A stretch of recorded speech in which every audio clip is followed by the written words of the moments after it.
This past July, Donald Trump accepted the Republican nomination. Humbly and gratefully accept your nomination for the presidency of the United States.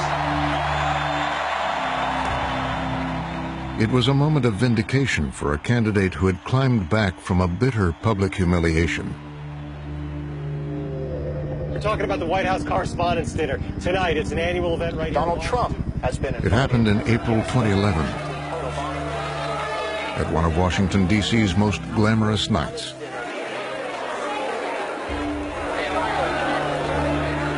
I got to talk to Donald as we were going to our seats, and he was in just such a great mood, and he was very jovial, and people were taking pictures, and it was very exciting that Donald was there. And Trump's invitation to the exclusive gathering came after weeks of attacking President Barack Obama on television. You are not allowed to be a president if you're not born in this country. He may not have been born in this country, but there's something on that person, maybe religion, maybe it says he's a Muslim, I don't know. Maybe he doesn't want that, or he may not have one. But I will tell you this, if he wasn't born in this country, it's one of the great scams of all time. Absolutely. But that night, in front of Washington's journalists, politicians, and power brokers, Obama would hit back. President Obama takes the microphone. All right, everybody, please have a seat. Donald Trump is here tonight. And proceeds to fillet Donald publicly. No one is happier, no one is prouder to put this birth certificate matter to rest than the Donald. And that's because he can finally get back to focusing on the issues that matter. Like, did we fake the moon landing?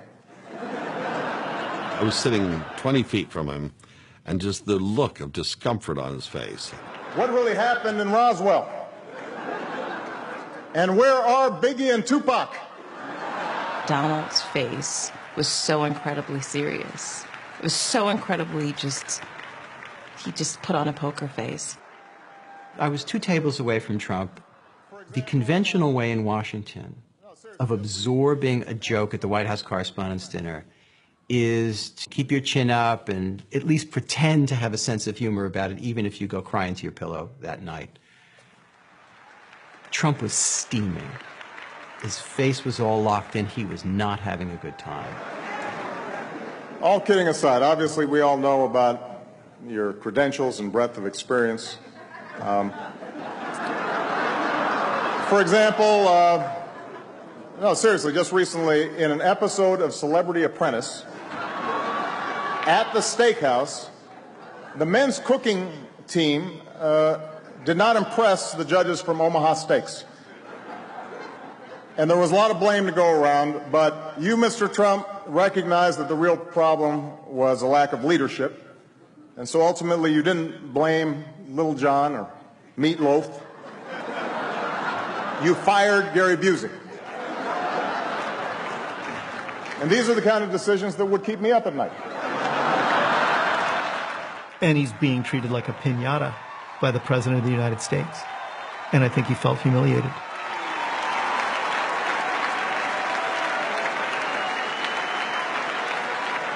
Well handled, sir. Well handled.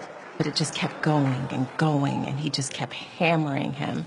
And I thought, oh, Barack Obama is starting something that I don't know if he'll be able to finish. Say what you will about Mr. Trump. He certainly would bring some change to the White House. Let's see what we've got up there. Donald dreads humiliation, and he dreads shame. And this is why he often attempts to humiliate and shame other people. So in the case of the president ridiculing him, I think this was intolerable for Donald Trump. I think that is the night that he resolves to run for president. I think that he is kind of motivated by it. Maybe I'll just run. Maybe I'll show them all. Every critic, every detractor will have to bow down to President Trump. It's everyone who's ever doubted Donald, whoever disagreed, whoever challenged him. It is the ultimate revenge to become the most powerful man in the universe. God bless you, and may God bless the United States of America. Donald Trump's fantasy is to be the guy who takes the key to the Oval Office from Barack Obama's hand in 2017. And it's personal. This is a burning personal need that he has to redeem himself from being humiliated by the first black president.